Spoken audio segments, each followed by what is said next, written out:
All right, the recording has started. Thank you and welcome to our Deer Management class, sponsored by the University of Maryland Extension Office. And we are joining you from Washington County, Maryland.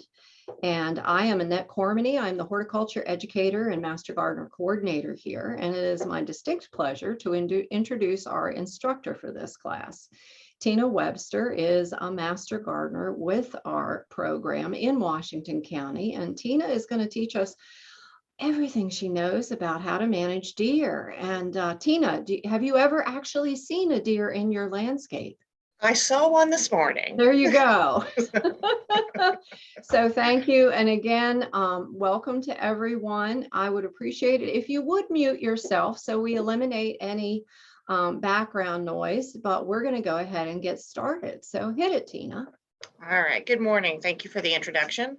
I'm Tina Webster, and I am a master gardener here in Washington County. And we're going to be talking about deer. So I'm going to start the presentation. And there will be the opportunity to ask questions at the end of the presentation, but I'll be monitoring the chat box. So if you have any questions as we go along, you're welcome to put them in that chat box and we'll revisit them. All right, so this is the presentation up on your screen, Annette? No, it is not. All right, let's see what we're doing here. And I can do it from my end too. Okay. I apologize to anybody. This is my first time doing Zoom, so we're going to give this a try. Okay. There you go. Bingo. There we go. Okay. All right. So I have to admit I was a little torn when I was asked to do this presentation because I have a conflicted situation with the deer in my yard, like I think a lot of gardeners and a lot of people who love nature have. There's the, oh dear, they're so cute. They're wonderful and lovely and so fluffy and cute and they're graceful and I love seeing them in my yard. And then you turn the corner and this is what you see, which is the deer just decimating something that you really would like them not to. So it is a difficult relationship to manage, but it can be done. So what are we here for this morning? We're here to learn a few things about deer, both their habits and a history in this area. And then try and come up with some strategies and techniques to discourage the deer from your gardens. And by the end, you should know which plants the deer like and which ones they don't. So what is gardening with deer? Pre-class, it is very challenging. It can involve spending lots of money feeding the deer, but not your family. Sometimes it's adorable, but sometimes it is a reason to give up on your gardening dreams, which we don't want you to do. After the class, hopefully you'll find it still maybe challenging, but manageable. Maybe you might start to garden with a few different approaches, and it won't be a reason to give up on your gardening dreams. So a little bit about the history of deer in the state of Maryland. In 1634, Father Andrew White said there were so many deer, they were an annoyance rather than an advantage. So they were everywhere. And I think that picture is fairly accurate what you might have seen back then. Then during the 17th and 19th centuries, the colonists started using the deer for clothing and food. They started exporting things over to Europe, and there are absolutely no limits on the number of deer killed. So that inevitably resulted in a decimation of their population. So by 1902, the state had prohibited hunting. And in 1910, the entire deer population for the country was about 500,000 deer. And in Maryland, there were less than 2,000 of them, most of them in Western Maryland. I would argue I've seen that many this year, but back then it really was a problem. So the state decided to import deer from 1910 until 1930 from Michigan and Pennsylvania. So by 1927, the population had rebounded and hunting was allowed to resume. So now the current deer population is approximately 33.5 million in the country and around 207,000 in the state of Maryland. In the past decade, we've seen a lot more damage to plants. I pulled this picture off of the internet, but I could have taken this picture in my mother's yard because she has trees that look exactly like this. So it may not kill the plant, but the plant's never going to recover from that. That's pretty irreversible damage. And for somebody who planted a tree, they wanted to look lovely and green all the way down to the ground. This isn't exactly what you want. So there's some reasons for it. Part of it, the population of deer are increasing. They don't have as many predators as they used to. And humans, who probably are one of their bigger predators, there's just not as many people hunting. People are moving into rural and suburban areas, which you obviously can't hunt in those areas. And they're taking away habitat. So that development is creating a loss of habitat for the deer, which is why you're seeing increasing damage in your gardens. There's three main types of damage. I think this is the one that probably annoys me the most, where they come in and they just nibble off the top of all your plants. They sometimes take the top off, sometimes they pull them out of the ground, but browsing damage is, I think, what most gardeners notice. The second type is antler rubbing. You get a deer with velvet on its antlers, and then they start rubbing on your trees, and you end up with the damage. With the bark stripped, some trees can survive this. Younger trees have a tough time surviving this. I watched my neighbor lose all of his baby dogwood trees to this. The deer just came through and just took out all the bark, and they couldn't survive the winter. So this is especially happening right now as they try and mark their territory. And then the third type of damage is trampling plants. It's when they just lay down, they're looking for someplace to sleep. So they lay down and just sort of crush all your plants. A little bit of history about the deer teeth, why they have some of the behavior they have. Deer don't have two sets of incisors. They only have bottom incisors, and then they have a pad at the top. So they can't cut their food like we can with our teeth. So they have to pull and pinch. This is why you'll see little delicate flowers pulled out of the ground sometimes. This happens at my house with annuals like pansies that aren't real deep rooted. It's also why they prefer tender grasses and those herbaceous plants and buds and leaves, and the new growth on trees and shrubs, because it's very easy for them to get and eat. So this one surprised me. I was like, well, how much do they eat a year? They eat 3,000 pounds of food every year. Now, humans eat about 1,500 pounds of food. So they need to get about 8 pounds of food per day on average, which is a tremendous amount of food to try and eat, especially when you're all vegetarian. So they have some super senses. Their ears, I'm sure you've seen them in the field, or if you've seen them out, they'll sort of telescope their ears back and forth. They're funnel shaped, and so it makes them excellent for hearing. And then they have this big moist nose that traps odors. This is why they're particularly good at smelling people when they're coming and getting away from them. A little bit about deer behavior. They are definitely creatures of habit. So that's a good thing and a bad thing. One good thing about it is prior damage can predict what happens in the future. So if there's a location that the deer are particularly going after, it's likely they'll continue to do that because they feel comfortable there. Or if there's a particular plant that they keep going after, they'll probably continue to do that because they like it. They like to stay near the edge of the woods. Again, they're kind of skittish. Overall, for deer, their goals of the whole herd is to rest, reproduce, and stay away from predators.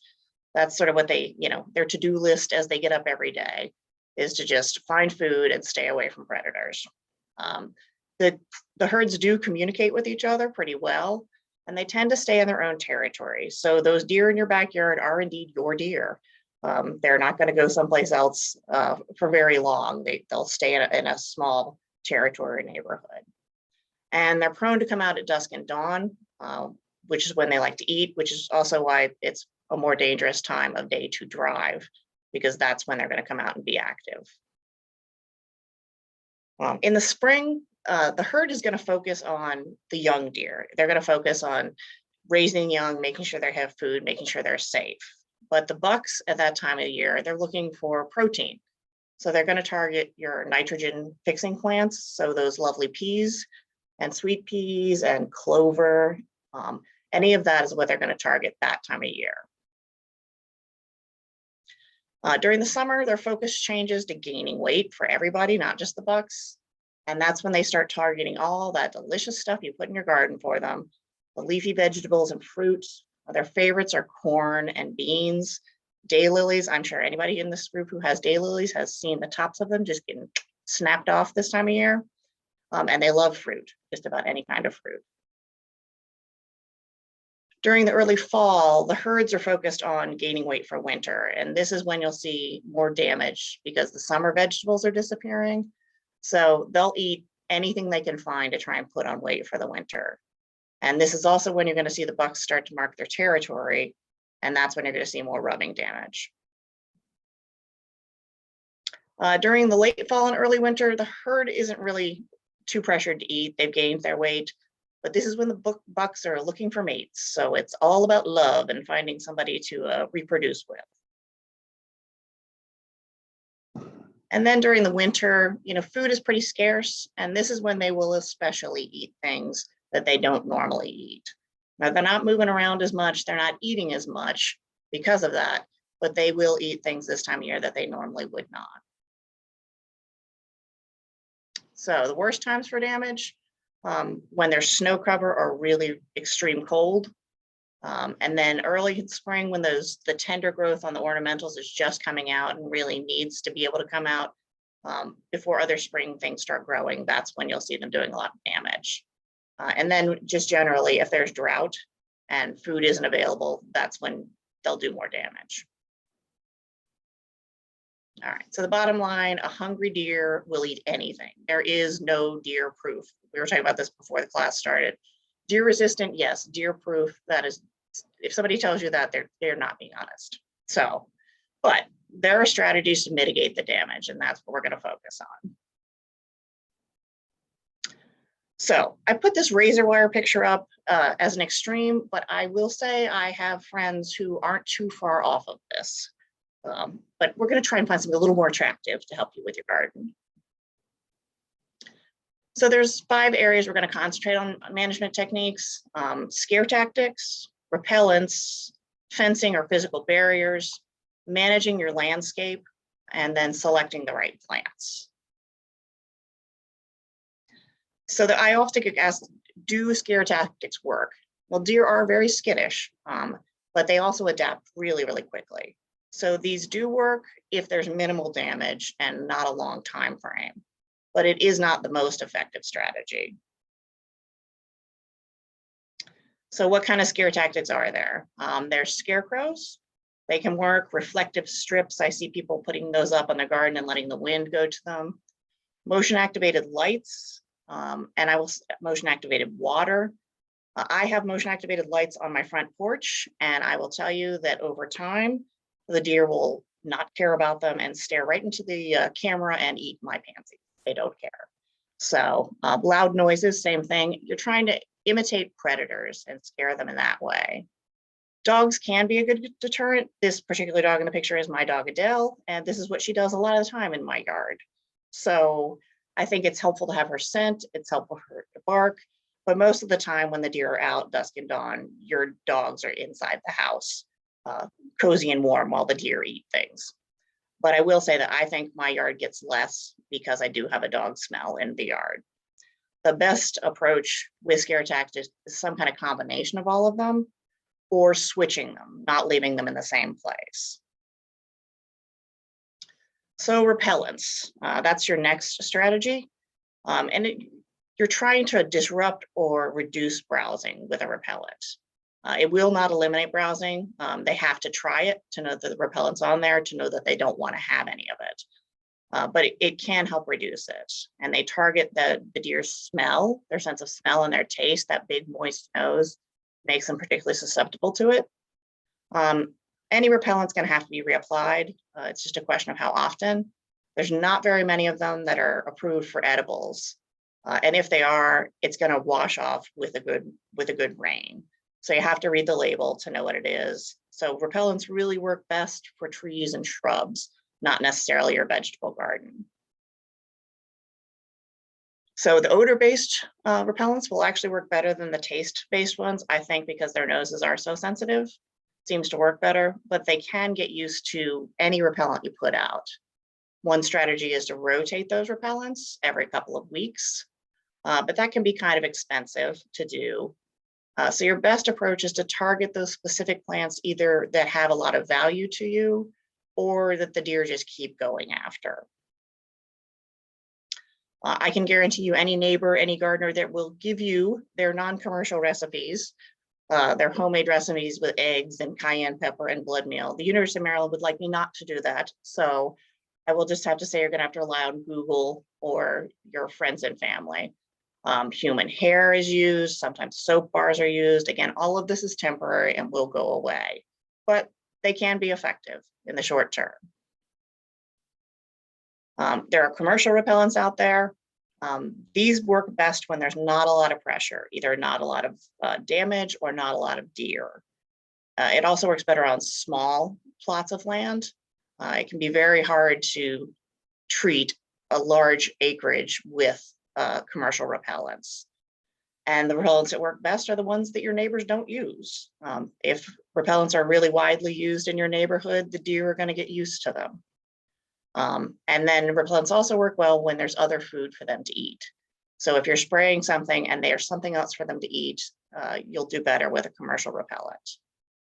So the best thing to do again is to target those plants and trees that are really valuable to you. Always read the label on any kind of repellent that you're using. Make sure you're using it properly with the right protective gear to protect yourself. And buy concentrated to save money. But this is not really the most effective strategy for a large area. The University of Maryland Extension has some really good information. We could probably spend this entire time talking about their recommendations on repellents. So instead, I'm going to give you a link. This document is very useful. It gives you all the options and how effective they are and what the best use case is for them.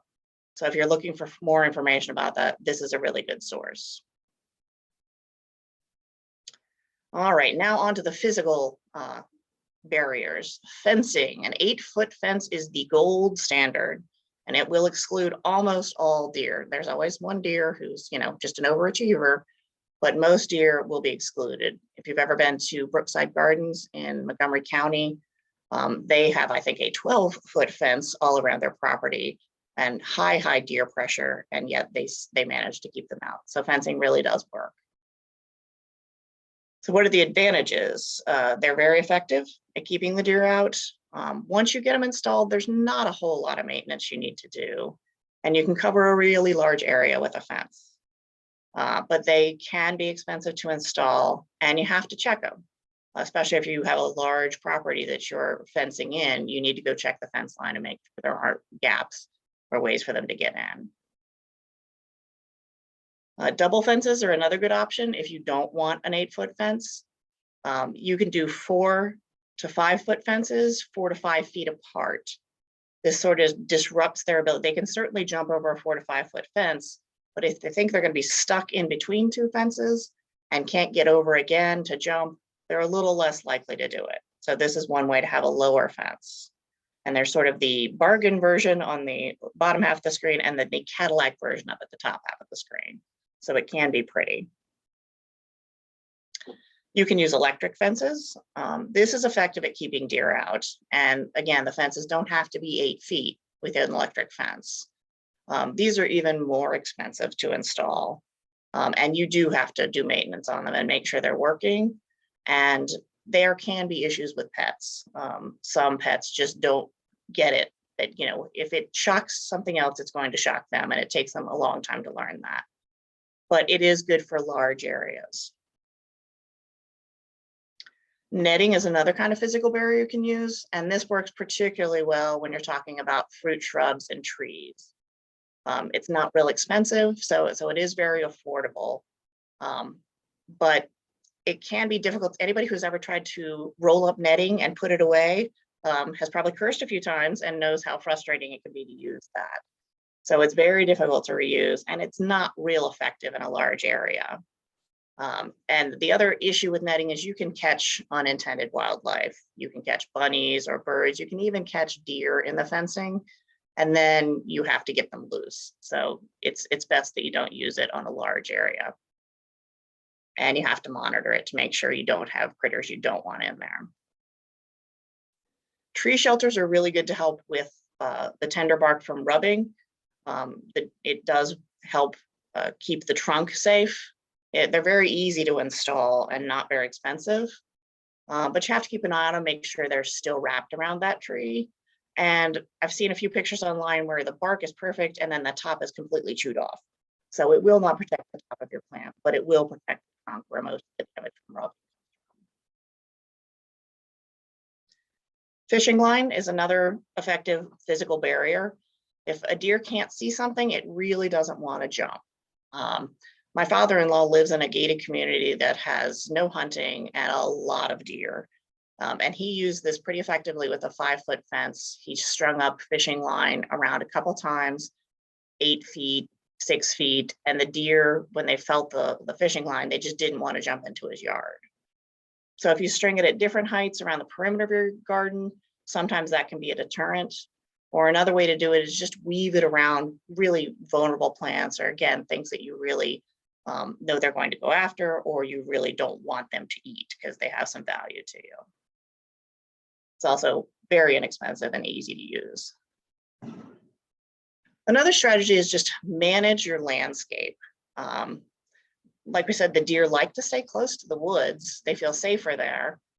So if you keep a buffer in between your plants, particularly the ones that they like, and the woods, it can help. Because if you look at this picture, the deer could just sit with their backside in the woods and eat those delicious hostas you planted right next to the woods for them. So if you can create a buffer there in an area where they have to come out of their safe spot to get to it, that can be helpful. Another strategy is to plant things that deer really love in the middle of plants that they really don't like, hoping they won't discover the good stuff's on the inside, just like an Oreo. Although I'll probably start a fight about that because people have different opinions about Oreos, but planting the good stuff in the middle is a way to discourage the deer. Clearing underbrush where the deer might like to live or hide is a good way to help your garden. If they have a spot to hide, they're going to be more comfortable on your property, and they're going to stay there for longer. So if you can get rid of that underbrush where they might go and sleep, you might discourage them from staying on your property for as long. There have been people who have experimented and done well with a sacrifice crop at the edge of your property, depending on how big it is. Just plant something really delicious at the edge of your property, and hopefully the deer won't come in for your garden. My neighbors actually have fruit trees. I don't think they planted them as a sacrifice crop, but it is a sacrifice crop, and their garden gets left alone because they eat apples all summer long. Another thing, they don't like it when their hooves are on uneven ground. So laying down fencing or creating some kind of uneven ground can make them not want to come into your garden as much. And that's really the goal, is to discourage them from wanting to come into your garden. Again, planting large shrubs all around the garden so that either it obstructs their view of what the good stuff is in the garden, or they don't want to try and jump over it to see what's over that. That can sometimes help. And creating dry creek beds or rock gardens, again, that idea of uneven ground that they don't want to walk on could help you too. And then if there's something you just really love and the deer do too, you can always plant it on your deck. I'm not saying that no deer will ever come on your deck, but they are very unlikely to come up that close to your house. So keep things that you really love close to your house, where there's going to be more activity, more sound, more things that would frighten the deer away. Or just select plants that the deer tend to avoid. And that's sort of the next strategy, is what is your plant selection? So there's sort of 5 categories of things the deer will avoid. They're smart, so they don't eat things that are toxic to them. They don't want to be poisoned. They don't like fuzzy leaves. Again, this goes back to their sensitive faces. They don't like fuzzy leaves. So something like lamb's ear. They don't like aromatic herbs like bee balm. They don't like those strong smells. Again, they don't like the strong tasting things like garlic and onion. And then they don't like prickly stuff that hurts their face like a spruce. So those are the things that deer will tend to avoid. So sort of a version of plant this, not that, for trees, instead of planting something like a white pine tree with really soft needles and soft limbs, plant a blue spruce that has much more prickly leaves, that's not the right word, much pricklier, and the stems that they're on are much harder to eat because, again, they don't have those teeth on top, so they need to have something they can get off fairly easily. Shrubs, I have both of these shrubs in my yard. They're both lovely. The quince is inside the fence, far away from where the deer's path is, and occasionally it gets nibbled anyway. I have a spice bush on the outside, which is, right down the middle of Deer Highway. They come right through that part of my yard. They have never touched my spice bush. It has a really strong smell to it, also has pretty flowers, and is a host plant for spice bush caterpillars, which produce a beautiful black swallowtail. So in addition to the deer not liking it, it's a nice pollinator plant. I think we've mentioned before, lamb's ear is fuzzy. They don't like the way that feels. And it sort of has the same look and the same planting range of a hosta, which anybody who's planted hostas and has deer know they're pretty much like candy. So if you want the greenery and the look of a hosta, but something that won't eat as much, lamb's ear is a good choice. And then daffodils versus tulip. I have some beautiful, beautiful daffodils and tulips on the outside of my fence. The daffodils never get touched. The tulips, they wait until they're just about ready to bloom, and then they take off the tops of all of them. You wake up one morning and they're all gone. So again, something they really like. So if you're gonna plant tulips closer to your house, inside your fence. And then here's some deer resistant. Again, we're never gonna say the deer won't touch them, just they might be resistant. Examples of a pawpaw tree, a boxwood, Rose of Sharon, again, yarrow, beautiful plant, but it's got a lot of smell to it. Same with the Russian sage. The cone flowers have prickly centers, so they don't like those. Sage has a really strong smell, as do marigolds. And the milkweeds, they don't like those. And all of those are great plants to have, and they're beautiful, and the deer are a little less likely to go after them. If you love red buds and pear trees, clematis, these big leaf hydrangeas and lilies, all these sunflowers, geraniums, and Solomon seal and pansies and violas, I can tell you from personal experience, they love them. They're beautiful plants, but they're all very tender, and they don't have those things that the deer don't want to have. They're very easy to eat, don't have strong smells. So you can plant these, but you're more likely to get deer damage if you do. But just a sort of a summary of all the suggestions we've gone over. So you can try different scare tactics. Combining them is your best bet. You can use repellents where it's appropriate. You can try and manage the landscape and plant things that the deer really don't like. You should concentrate on protecting your young trees and shrubs because those are the ones that are most likely for the deer to go after, and they're the ones that tend to not recover as well. You can install a fence to try and keep them out, or you can try some combination of all of those strategies. So that is sort of the end of the presentation. I'll go through the becoming a master gardener. Obviously, I'm a master gardener. There's a lot of people. It's a great group if you want to increase your gardening knowledge, help the environment, give back to your community. There's all kinds of opportunities, and make new friends. I have to say, it's one of the nicest groups of people I have ever been associated with. So it's a good organization if it's something that is of interest to you. I gave you some resources for some of where I got this information from. If you'd like to dig deeper into the topics, you can go to these sites and there'll be more information. All of this is on the University of Maryland Extension website. And then if you still need more information, you can go to the Home and Garden Information Center, or you can contact the lovely Annette Cormany, who is always so helpful and friendly and can answer questions with email or by phone calls. So at this point, I think we can open it up to questions.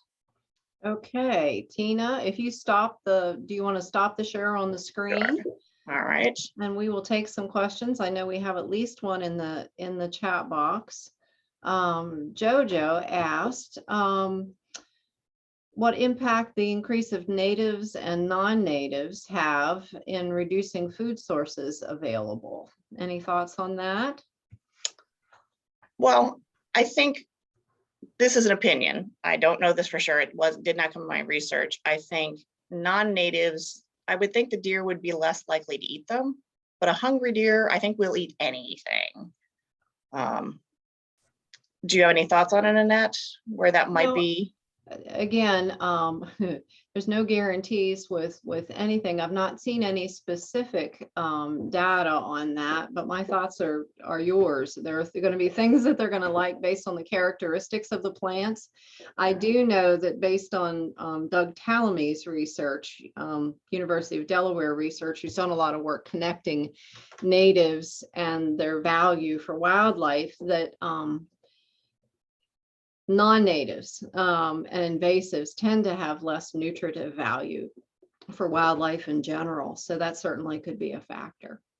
And we Yeah, certainly want you to eliminate the non-natives and invasives in your property, because natives provide so much more ecological benefit, are so much more sustainable, and really help our native insects and wildlife and the whole food web. And I would think if they're not getting as much nutritional value, they're just going to eat more of it. Right. If it's not native, so. Exactly. So at this point, you are welcome to keep using the chat box to ask any questions, but you're also welcome to unmute yourself so we can have a conversation.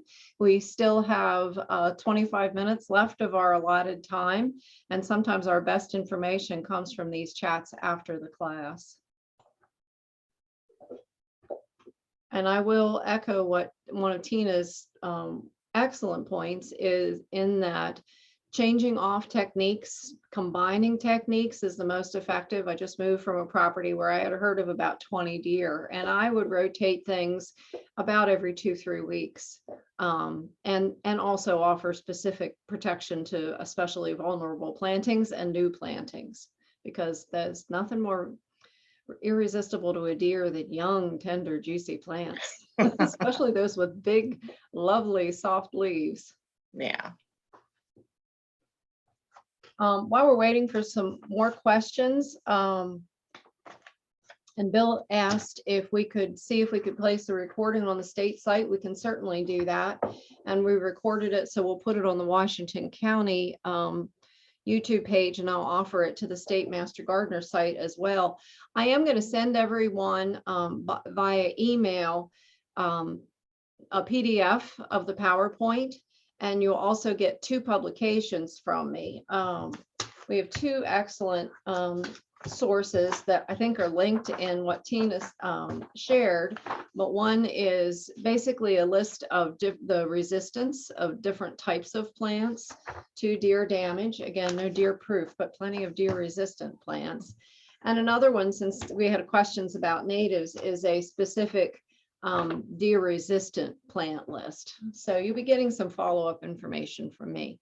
But do we have any other questions? Let's see. It looks like there's one more that just popped up. Nope, that one would be from Bill. Anybody else have any either specific questions or specific solutions that you've developed that have worked really well for deer in your yard? Annette, we have used the hostas as a sacrifice crop. Okay. And it has really worked pretty well. Now, are you talking about your personal property or at Western Maryland? At Western Maryland. Yeah, Will manages our therapeutic gardens at Western Maryland Hospital Center. So that's good to know. Yeah, we think hostas and daylilies would be the best ones to offer as sacrifice crops because they universally like them. And a hosta will tend to come back even if it gets chewed up on. It will tend to come back as long as the roots don't get disturbed. Right, they come back every year. Yeah. Thank goodness. But we planted winterberry new right next to hostas. And they ate the hostas, but didn't touch the winterberry. Excellent.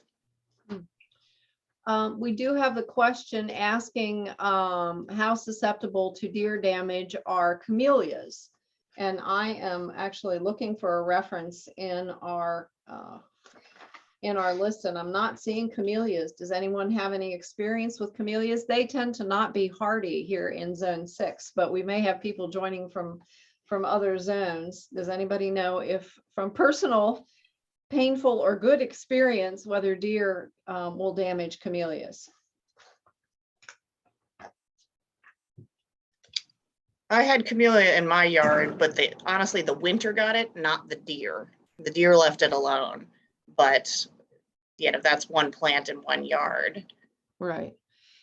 And what I will do to the person that asked this, I'll personally, what we teach our master gardeners is if I don't know, I can find out. So I'll do a little research and find out if camellias are susceptible. And I can certainly send that answer out to the group as well. Any other questions from the group? This is Joe Grundy. I have just kind of a general question. I was the one that posted the natives and invasives Right.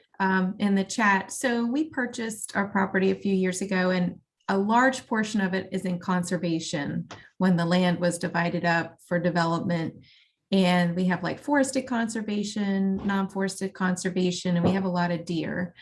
And one thing I've noticed is, they don't eat a lot of it. We have a lot of invasives, unfortunately. We have a lot of calorie pears. We're starting to get that wavy leaf basket grass, stilk grass. And I don't know because you're with University of Maryland Extension, correct? Yes. Okay. I don't know if you've tried to work with the local counties to try to encourage them to require some plantings of natives when they do turn land over. This used to be old farmland. It's a shame because I see a lot of invasives that could have been reduced if they had just, planted some natives, some oaks, some maples, and so forth. I know like the stilk, it's just a shame. Now we're trying to fight, probably 20 years of this. Right. So I just didn't know if that was something on your kind of on my bigger radar. list. I actually get calls from people who ask how to manage this. I work with different partnering agencies from soil conservation to Audubon, local grassroots watershed stewards, watershed associations in the area to try to encourage plantings of natives, whether it's in conservation or not. So certainly, yes, that is something we're addressing. And I always welcome calls, input, questions in that area. You're right. We are blessed with a lot of invasives, as is everyone. And it's important that everyone educate themselves and encourage planting of natives and eradication of invasives, because they really do they have a dollar impact. They have a huge environmental impact. And there are multiple effective ways to manage them. We do have a question from Jennifer. She's working on clearing multiflora rose from her woodlands. And she asks if she will have more activity in her beds since the brambles are gone. What do you think, Tina? I think it's possible. I mean, multiflora rose can discourage the deer, but I don't really see that as something that's really going to be a problem. I don't know that you'll get that much more deer pressure in your garden beds. It's tough to say. If you had a thick enough layer of multiflora or anything else with thorns, again, it can act as kind of a natural fence. It's a deterrent. Yeah. It's a deterrent. So taking away that deterrent might increase activity, but it's multiflora is an invasive. Right. We want you to get rid of that. And there are certainly other prickly plants that you can put in that would act as a physical barrier. Yeah, I think anytime you can get rid of multiflora rose, it's worth it. Mm-hmm. Not an easy task, but a good, important one. And I will add, I've talked to several landscape designers who specialize in sustainable landscaping and especially who say they've been really effective in planting plants with a strong scent around plants that are trying to protect. And Tina, you mentioned that, but specifically the really strong scented things. And people say, oh, but won't that look funny? Well, who doesn't love lavender? Lavender is a strong scented, beautiful plant that you can ring things with. The Ecologia Home Farmstead in Frederick that demonstrates sustainable techniques. He plants garlic chives around trees to beautiful effect. So think about using, that's one of the easiest things to do as a deterrent. Using some of those strong scented plants. The deer step into that or even sense it with their super sensitive nose, and they tend to back away. It's not foolproof, but it's an easy thing to do without erecting fences, and it does work. And it Susan, can be pretty. and it can be lovely. It can be absolutely lovely. You don't look at it and say, oh my gosh, somebody obviously has a problem with deer and they did this. It looks intentional for beauty. Okay, Susan Wright is new to gardening and asked for a list of invasive plants. You betcha, Susan, I will send that to you. And I try not to introduce names without definitions. Native plants are ones that we consider that belong here, that are indigenous here, that have been around since the time of the colonists. They support native wildlife and have greater nutritional value. Invasives and exotics are ones that have been artificially introduced and are detrimental to the environment. So thank you, Susan, for asking that question and asking for some information on invasives. I'd be happy to send you information on both invasives and natives. And I think most people plant invasives just because they don't know. If they knew natives were so much better than invasives, they would plant them. And I myself planted invasives before I knew what they were. And there's an ugly rumor out there that native plants are not the most attractive, when in fact there are hundreds of natives that are beautiful. There are hundreds of natives that from your garden center, you just maybe haven't recognized that native label on them, and they have so much benefit in a positive way to supporting wildlife, to supporting good habitat, to supporting the health of your backyard. Any other questions from the group? Okay, all right. Well, then I will say thank you to everyone who tuned in today to learn with us. We had 22 people at our peak in the class. A few people had to step away, and I will offer my significant thanks to Tina Webster, my amazing master gardener, who did a really fabulous job of teaching today. Thank you, Tina. Thank you. Thank you. And we have lots of thank yous coming in in the chat box, Tina. So know that you've got a lot of gratitude and love coming your way. Always nice to hear. Thank you guys for joining. And I will put everyone's name on our horticulture mailing list so that you get information on future trainings that we have. We only use that for our Master Gardener classes. So once you're on that, you'll get occasional emails about any new classes or events that we offer. And we got a shout out from Judy in West Virginia. One of the advantages to Zoom is we can get multiple states in on classes. So thank you for joining us, Judy. And thank you to the Master Gardeners who joined us today as well to learn. And thanks for the kind words, Bill. All right, I'm ending the session. Thank you, everyone. Have a wonderful holiday. Thank you.